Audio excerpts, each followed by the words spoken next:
Assalamualaikum warahmatullahi wabarakatuh. Bismillahirrahmanirrahim. Alhamdulillahi rabbil alamin. Wa afdalus salati wa atamut taslimi ala sayyidina Muhammadin wa ala alihi wa sahbihi ajma'in. Rabbi shrah li sadri wa yassir li amri wahlul 'uqdatam min lisani yafqahu qawli. Subhanaka la ilma lana illa ma 'allamtana innaka antal alimul hakim. Allahumma akhrijna min zulumatil wahmi wa akrimna binuril fahmi waftah alaina bima'rifatil ilmi wa sahhil akhlaqana bil hilm waj'alna mimman yastami'una al-qawla fayattabi'una ahsana. Allahumma ati nufusana taqwaha wa zakkiha anta khairu man zakkaha anta waliyuha wa maulaha.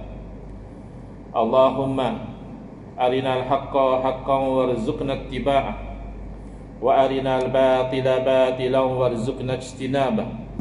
Allahumma anfa'na bima 'allamtana wa 'allimna ma yanfa'una wa zidna ilman wa huda. Amma ba'd. Alhamdulillah, muslimin muslimat, hadirin hadirat yang saya hormati, moga-moga kita semua dirahmati dan diberkati oleh Allah Subhanahu wa taala. Alhamdulillah, orang masa maju jawab salam jelas. Semangat. Ustaz dia nak berkuliah tu bila bagi salam dengan Waalaikumsalam warahmatullahi, kan rasa semangat sebab saling mendoakan. Tahniah kenapa? Kerana ada satu tempat Ustaz bagi salam Assalamualaikum warahmatullahi, dia macam tak dengar. Wallahu alam, jawab perlahan ke sebab jawab beri salam hukumnya sunat, tapi menjawab salam hukumnya wajib. Kalau ramai fardu kifayah, ada paling kurang seorang jawab, terlepaslah tanggungjawab yang lain.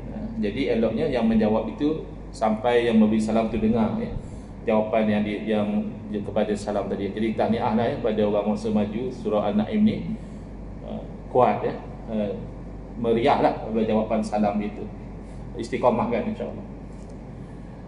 Jadi malam ni insya-Allah kita menyambungkan lagi pengajian kuliah maghrib bulanan hari Selasa kedua, anjuran surah Jemaat An-Naim section 5 masa maju menggunakan kitab Kekeliruan Umat. Inilah jawapannya, susunan Al-Fadil Ustaz Mahathir bin Haji Jul hafizahullah ta'ala wa nafa'ana bihi wa bi'ulumihi fid daraini amin. Kita sampai ke muka surat 184 berkaitan dengan isu azan dua kali pada hari Jumaat, yang mana kalau kita lihat rata-rata di tempat kita ni tak ada apa yang keliru pun, memang itu pun yang diamalkan kan. Bila masuk waktu azan, kemudian orang bangun sembahyang sunat qabliyah, itu pun nanti ada perbincangan ke qabliyah Jumaat tu. Kemudian khatib naik atas mimbar bagi salam, Assalamualaikum warahmatullahi. Khatib duduk, azan lagi sekali. Jadi azan dua kali itu memang diamalkan, kecuali mungkin di negeri tertentu saya diberitahu hanya azan satu kali. Jadi ada orang menyangkakan azan satu kali itu adalah yang sunnah, sedangkan dua kali adalah bid'ah. Jadi kita kena tegaskan, kerana dalam bab bid'ah ini masih sentiasa ada orang yang keliru dan masih gagal faham sehingga sekarang. Mereka menolak apa yang dikatakan sebagai bid'ah hasanah.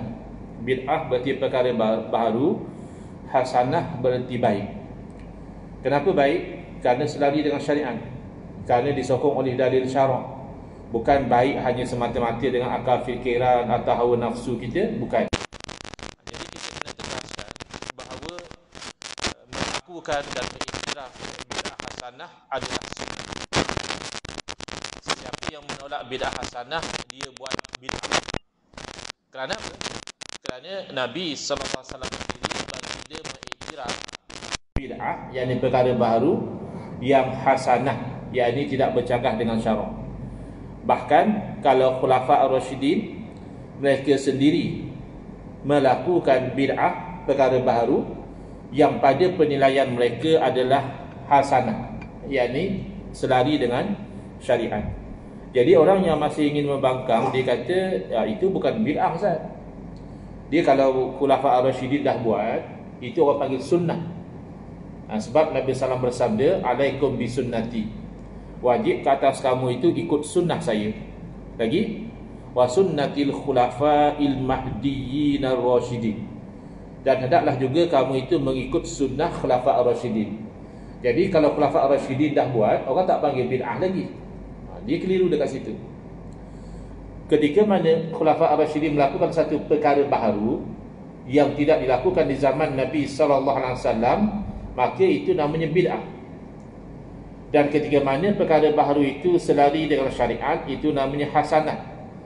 Berarti Khulafa ar-Rasyidin, sunnah mereka, jalan mereka, cara mereka adalah melakukan perkara baharu yang selari dengan syariat. Jadi kita kena ikut. Macam mana nak tahu Ustaz benda baru?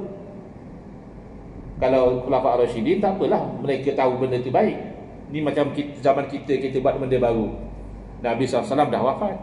Kalau nak zaman Nabi boleh tahu benda itu baik. Kalau zaman Khulafa ar-Rasyidin yang menilai perkara itu baik. Jadi jawabnya, bila berlaku perkara baharu di zaman kita, nak tahu perkara baharu itu baik atau tidak dari segi syarak, itu adalah tugas para alim ulama.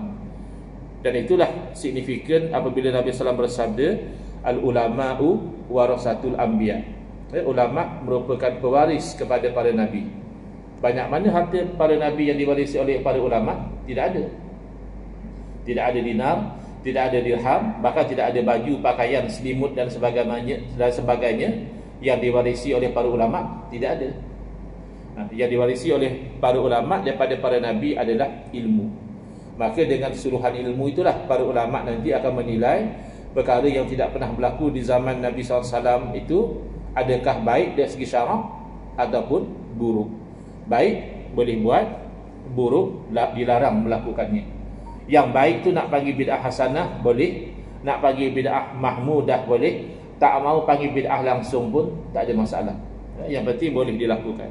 Jadi di muka surat 184 ini contoh yang jelas, kalau Khulafa ar-Rasyidin sendiri radhiyallahu anhum ajmain melakukan bid'ah yang hasanah.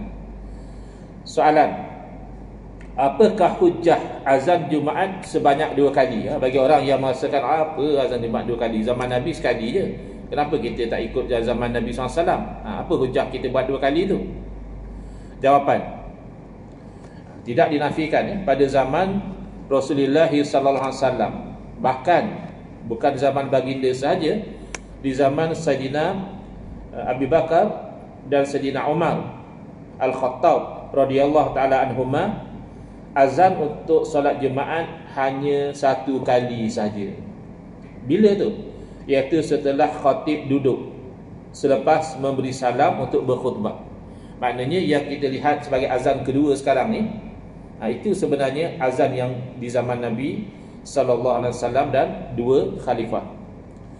Pada zaman Sayyidina Uthman bin Affan radhiyallahu anhu, beliau menambah 1 lagi azan, iaitu sebelum khatib naik ke atas mimbar lagi, maka jadilah azan Jumaat itu 2 kali. Kenapa Sayyidina Uthman radhiyallahu anhu tergamak menambah perkara baharu ini? Kan ada orang buat teori, dia kata perkara baharu dalam urusan dunia tak ada masalah, tapi kalau dalam urusan agama tu haram. Sebab mula-mula dia kata semua bid'ah sesat, tak ada bid'ah yang tak sesat. Sebab dia berpegang dengan zahir hadis, wa kullu bid'atin dalalah. Lalu kita kata kalau macam itu, tuan guna handphone sesat juga, Nabi tak pernah guna handphone.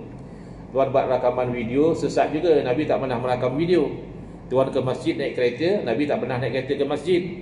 Tuan ke haji naik kapal terbang, Nabi tidak pernah pergi haji naik kapal terbang. Jadi bila dia terperangkap dengan perkara baharu yang dia sendiri lakukan, dia kata itu tak apa, itu kan urusan dunia saja. Guna handphone tu bukan ibadah, hanya urusan dunia. Naik kapal terbang, naik kereta dan sebagainya, itu hanya urusan dunia. Baik, azan urusan dunia juga lah. Azan kan urusan agama, urusan ibadah. Kenapa Khulafa ar-Rasyidin sendiri buat bid'ah dalam urusan agama? Jawabnya kerana hasanah. Hasanah daripada sudut mana? Sayyidina Uthman bin Affan radhiyallahu anhu berijtihad begitu kerana beliau melihat orang Islam semakin ramai dan ada di kalangan mereka yang tinggal jauh, yakni jauh dari masjid. Tujuan dilakukannya bid'ah ini, azan yang tambahan itu adalah untuk memberitahu mereka bahawa solat Jumaat akan dilaksanakan. Jadi kalau zaman Nabi SAW, umat Islam kebanyakannya duduk hampir dengan masjid. Jadi kalau azan masa khatib duduk sejenak tu, mereka dengar azan, siap-siap sempatlah. Tapi bila umat Islam dah jauh, bila azan hanya yang itu, yang duduk jauh tak sempat. Sedangkan solat Jumaat itu wajib. Meninggalkan yang wajib haram. Mencegah yang haram itu tanggungjawab waliul amri, tanggungjawab pemerintah. Sayyidina Uthman pemerintah pada masa itu. Jadi cara untuk beliau mencegah daripada berlakunya perkara yang haram, iaitu meninggalkan kewajipan solat Jumaat, maka beliau melakukan bid'ah azan tambahan. Maka melakukan bid'ah yang hasanah walaupun dalam urusan ibadah adalah sunnah, termasuk sunnah Khulafa' ar-Rasyidin. Jadi yang menolak mentah-mentah bid'ah hasanah tanpa membezakan adakah ianya disokong oleh dalil atau tidak, dia sebenarnya buat bid'ah dalam agama. Kemudian orang yang masih berdegil, dia kata, tapi yang itu kan Ustaz hanya ijtihad Sayyidina Uthman saja, bukanlah kata ayat Quran ke, bukanlah kata hadis Nabi ke, hanya sekadar ijtihad Sayyidina Uthman saja. Jadi kita rasa peliklah kalau dia sampai kata sekadar ijtihad Sayyidina Uthman. Sayyidina Uthman, bukan Uthman masa maju. Sayyidina Uthman bin Affan ni sahabat Nabi, menantu Nabi 2 kali, Khulafa' ar-Rasyidin. Nabi SAW pernah bagi tahu malaikat pun malu dengan Sayyidina Uthman bin Affan radhiyallahu anhu, ahadul mubasysyirin bil jannah, salah seorang yang dijamin masuk syurga. Mana ijtihad beliau sahaja sudah sangat bernilai berbanding dengan pandangan kamu. Kamu siapa dengan Nabi? Sayyidina Uthman anak murid Nabi.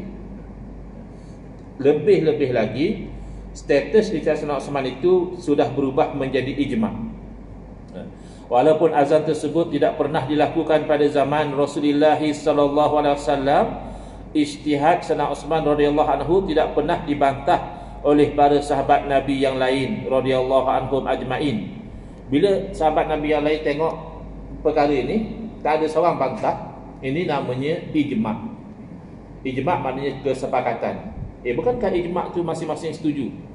Mereka tak bantah, bukan berarti mereka setuju.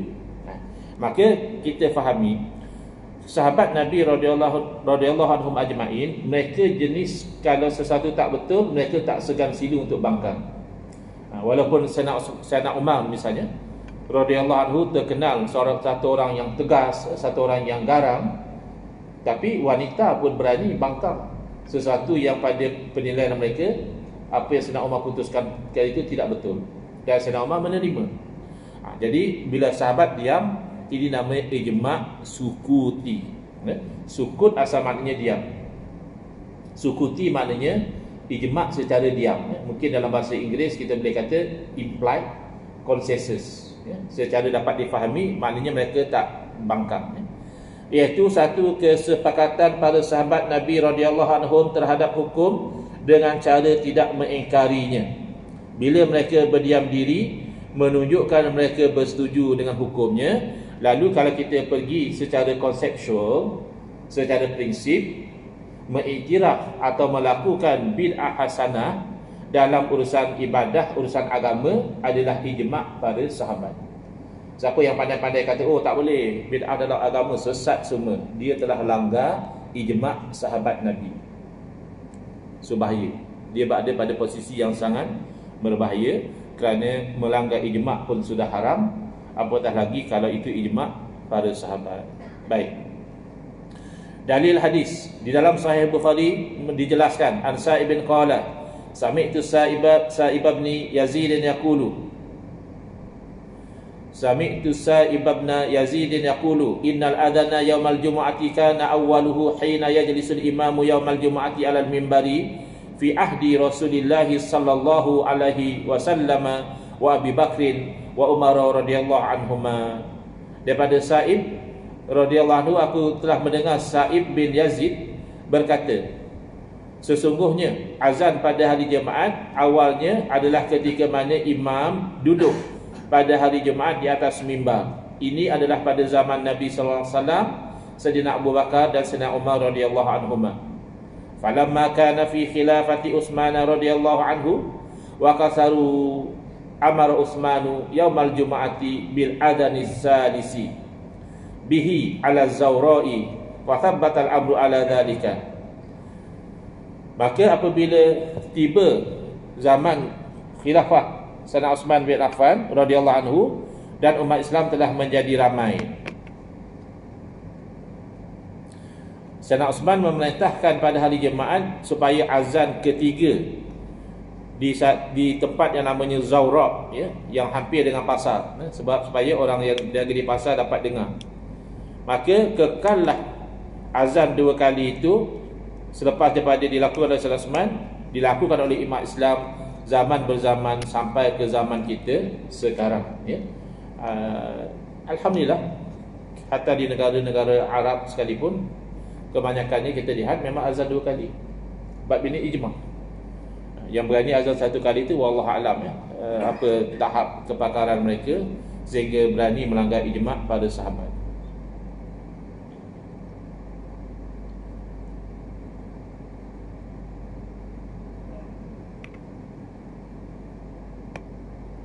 Kenapa azan ketiga? Sebab dia ada azan, dia ada qomat. Jadi qomat tu dia disebut azan juga sebab dipanggil. Tapi panggil dah lebih segera lah. Kalau azan tu mungkin lambat lagi nak semayang. Tapi kalau qomat tu bagi tahu memang nak semayang lah ni. Maka yang masukkan azan ketiga ni kerana campur dengan iqamah. Baik. Pendapat ulama. Ada orang kata kita ni penting ikut Nabi, bukan ikut ulama. Nak pilih yang mana? Pendapat ulama ke hadis Nabi? Ini orang cara berfikir tahap rendah sebenarnya.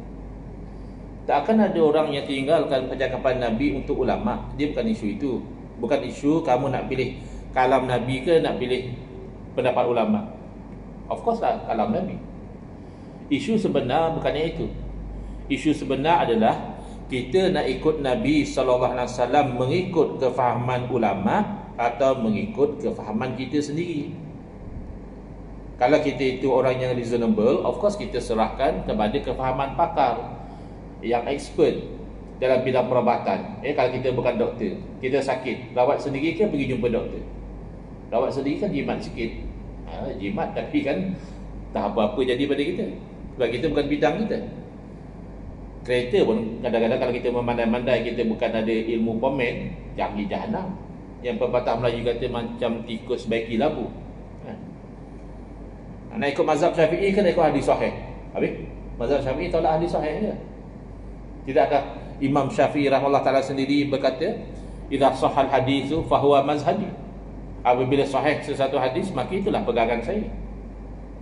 Itulah mazhab saya. Habis ni ada Imam Syafi'i tak ikut hadis sahih sebab Imam Syafi'i pandai. Kamu tu memandai-mandai. Imam Syafi'i pandai, hadis sahih tu bukan satu, banyak. Jadi ada kalanya satu hadis sahih menasahkan hukum dalam hadis sahih yang lain. Misal dalam satu hadis yang sahih Nabi SAW tak bagi berbekam masa puasa. Kenapa dalam mazhab Syafi'i mengatakan tak ada masalah berbekam masa puasa tak batal? Kerana ada hadis yang lain yang mana Nabi SAW sendiri ketika berpuasa berbekam. Jadi Imam Syafi'i pandai. Berarti larangan itu bukan menunjukkan batal. Larangan itu khusus untuk orang yang kalau dia berbekam nanti dia tak larat puasa. Tapi kalau berbekam boleh teruskan puasa, tidak batal. Silakan. Ini maknanya seni dia. Cara dia berinteraksi dengan hadis yang pelbagai itu, lalu dia keluarkan satu hukum. Bukan baca satu hadis, tengok zahir terus keluar hukum. Itu yang kita sebut memandai-mandai, itu bahaya. Pendapat ulama atas dasar hadis di atas, Syekh Zainuddin Al-Malibari rahimahullah ta'ala, orang Malibar, orang India, tapi Masya Allah, kitab beliau tu dikaji, mengaji kan di Nusantara ni, di negara kita, iaitu kitab Fathul Mu'in. Mengatakan bahawa sunat mengumandangkan azan dua kali. Pertama sebelum khatib naik ke mimbar, Dan yang kedua dilakukan setelah khatib naik di atas mimbar. Wa yusannu adhanani lisubhi. Bukan hanya azan Jumaat sunat 2 kali ya. Azan subuh juga sunat 2 kali. Surau ni 2 kali ya. Alhamdulillah sekali. Tapi saya ada dengar yang setengah jam sebelum tu surau lain. Tapi kalau nak dapat pahala sunat, hidupkanlah sunnah tu. Zaman Nabi SAW memang azan 2 kali. Ada azan yang dekat nak masuk waktu, ada azan masuk waktu. Tu kadang orang confuse ke. Nabi SAW bagi tahu kalau dengar azan masih ada makanan bersahur tu, jangan habiskanlah makanan tu. Jadi hamba Allah ni dengar azan subuh, dia kata dia ikut hadis. Batallah puasa dia, sebab puasa mula daripada waktu subuh. Habis dalam hadis kata, Nabi kata teruskan, itu azan pertama. Azan belum masuk waktu, memanglah habiskanlah dulu, bukan terus berhenti. Kan masih ada tempoh kurang setengah jam. Jadi itu penting ya, bukan hanya tahu hadis tapi memahami makna daripada hadis. Wa yusannu adzanan lisubhin. Sunat azan 2 kali untuk salat subuh. Wahidin qabla al-fajri. Tengok. Pertama sebelum masuk waktu lagi, sebelum fajar. Wa akharu ba'dahu. Yang satu lagi selepas daripada masuk waktu. Fa in iktasara fal aula ba'dahu. Ini yang kita duk buat ni. Kalau kita nak buat satu, maka yang aulanya yang nombor 2 itulah. Sebab yang tu yang bagi tahu kata masuk waktu. Wa adhanani lil jum'ati, dan juga sunat 2 azan untuk salat Jumaat. Ahaduhuma ba'da su'udil khatib al-mimbara. Satu ialah selepas khatib dah naik atas mimbar, wal akharu allazi qablahu. Satu lagi adalah sebelum khatib naik atas mimbar sudah azan. Dalam kitab Al-Mawahib Al-Laduniyah disebutkan, "Tsumma inna fi'la Utsman radhiyallahu anhu kana ijma'an sukutiyan li annahum la yunkirunahu alaihi." Kemudian sesungguhnya perbuatan Sayyidina Utsman bin Affan radhiyallahu anhu mengadakan azan 2 kali itu telah menjadi ijma' secara diam, kerana para sahabat tidak ada seorang pun yang mengingkari perbuatan tersebut. Kalau orang kata, takkah ini meninggalkan sunnah Nabi? Sunnah Nabi, kalau ikut zaman Nabi, azan sekali. Kalau kita azan 2 kali, kita tak ikut sunnah Nabi. Mana nak kita, ada orang macam tu. Mana nak ikut sunnah Nabi ke sunnah Sayyidina Utsman? Macam tu pun. Tadi nak ikut Nabi, kena ikut ulama. Sekarang nak ikut Nabi, kena ikut Sayyidina Utsman. Ya, ikut Nabi. Habis ikut Sayyidina Utsman tu tak ikut Nabi lah. Itu ikut Nabi juga, kerana Nabi SAW bersabda, "Fa'alaikum bisunnati wa sunnatil khulafa'ir rasyidin min ba'di." Hendaklah kamu ikut jalan saya dan jalan khulafa' ar-rasyidin selepas daripada saya. Jadi ikut jalan Sayyidina Utsman tu, ikut Nabi. Ya. Baik, wallahu a'lam. Selesai tajuk tu. Silakan. Ya. Saya notis masa saya pergi Quran, yang azan pertama hari Jumaat tu sebelum masuk tu. So dia memang dia seorang macam subuh tadi. Mana azan pertama sebelum masuk. So azan sebelum tu masuk. Ya, memang asalnya begitu. Memang asalnya zaman Sayyidina Utsman tu, azan pertama tu sebelum masuk waktu. Sebab tujuannya nak bagi tahu kepada orang yang duduk jauh dah dekat nak Jumaat. So tutup kedai, bersiap, sempat elok sampai untuk sembahyang Jumaat. Jadi yang kita lihat tu memang itu yang asal. Tapi tidaklah sampai mengatakan yang kita buat ni lambat. Tapi masih lagi sunnah daripada sudut sebelum daripada azan yang atas mimbar tu. Mana khatib dah atas mimbar, azan. Sebelum dia khatib atas mimbar tu sudah azan, walaupun dah masuk waktu. Tapi kalau ikut yang asal dahulu, yang dikatakan di Zawraq itu memang sebelum daripada masuk waktu. Wallah.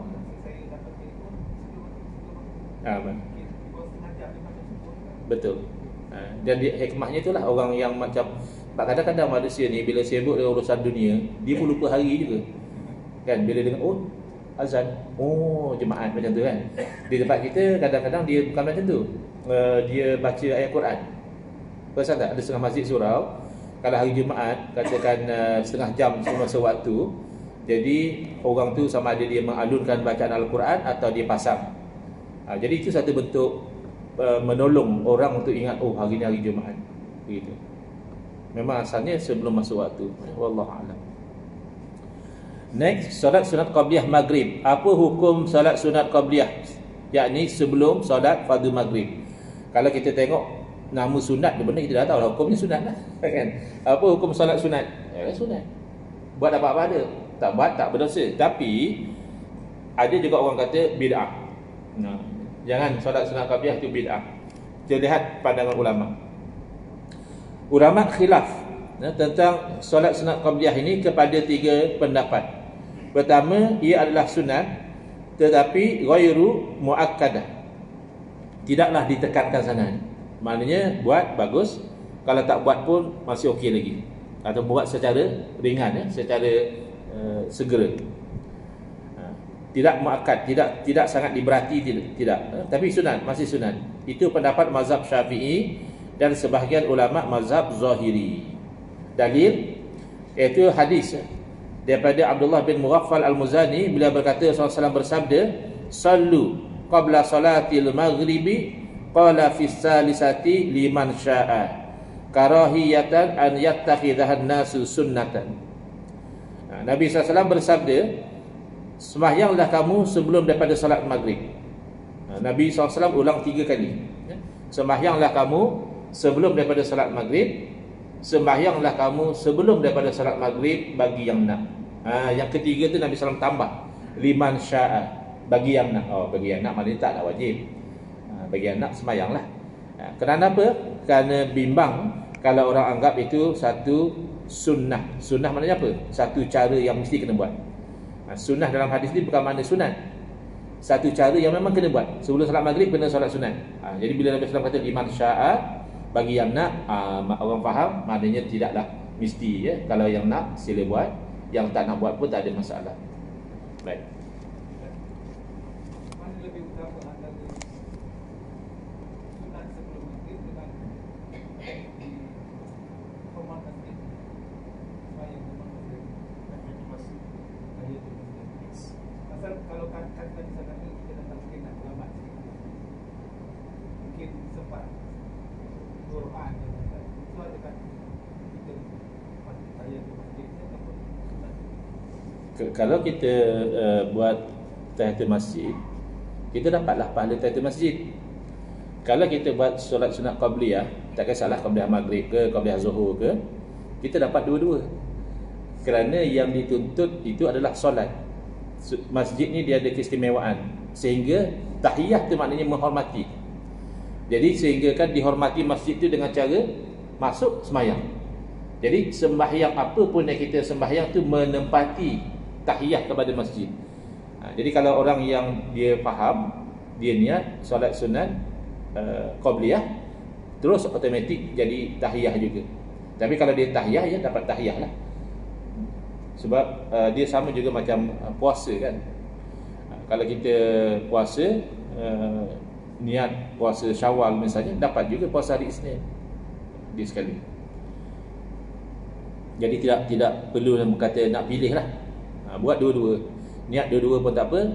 Kalau niat qabliyah saja pun dia akan jadi tahiyah juga. Wallah.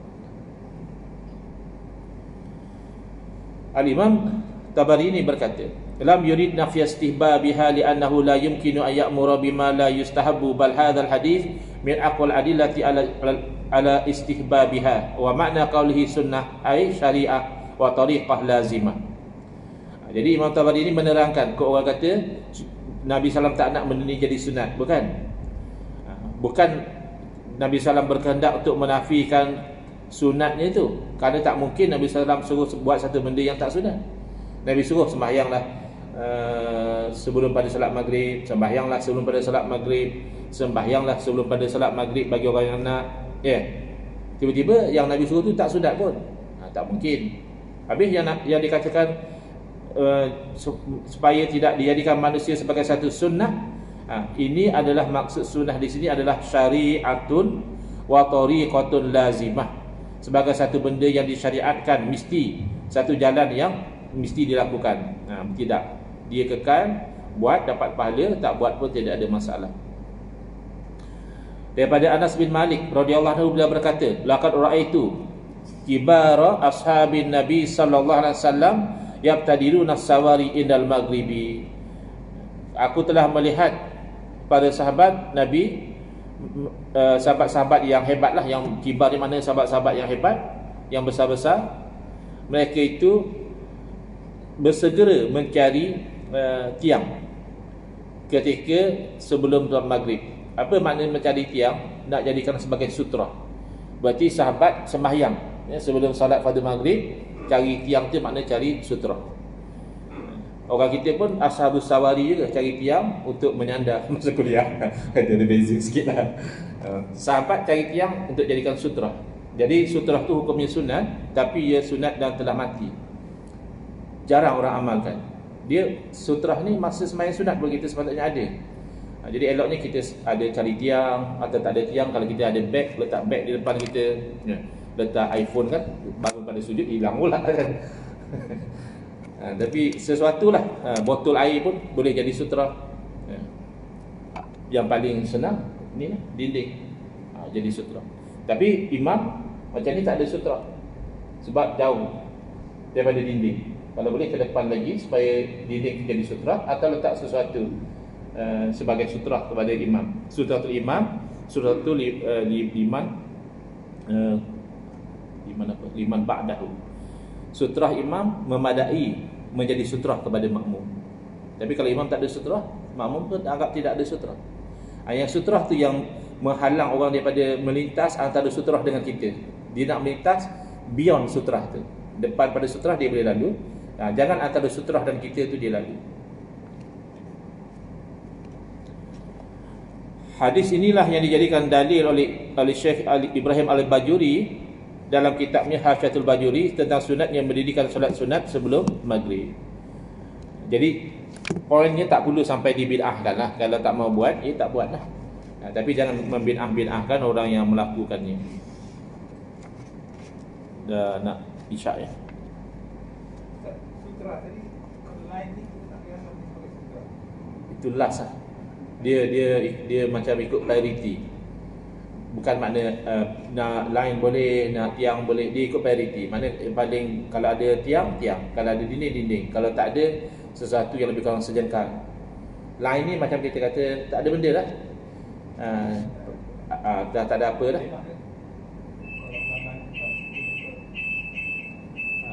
Sebenarnya kita ada pilihan untuk letak sesuatu. Maksudnya kalau kita di padang pasir, kita tak ada apa-apa nak letak di depan, kita buat satu garis. Itu last resort lah. Wallahu a'lam. Bismillahirrahmanirrahim. Alhamdulillahirabbil alamin. Wassalatu wassalamu ala asyrafil anbiya'i wal mursalin wa ala alihi wa sahbihi ajma'in. Allahumma shrah sudurana wa ahsin akhlaqana wa azim ujurana wa nawwir qulubana bi nuri hidayatika kama natarada bi nuri syamsika abadan abada bi rahmatika ya arhamar rahimin. Walhamdulillahirabbil alamin. Amin ya rabbal alamin. Wal afu minkum.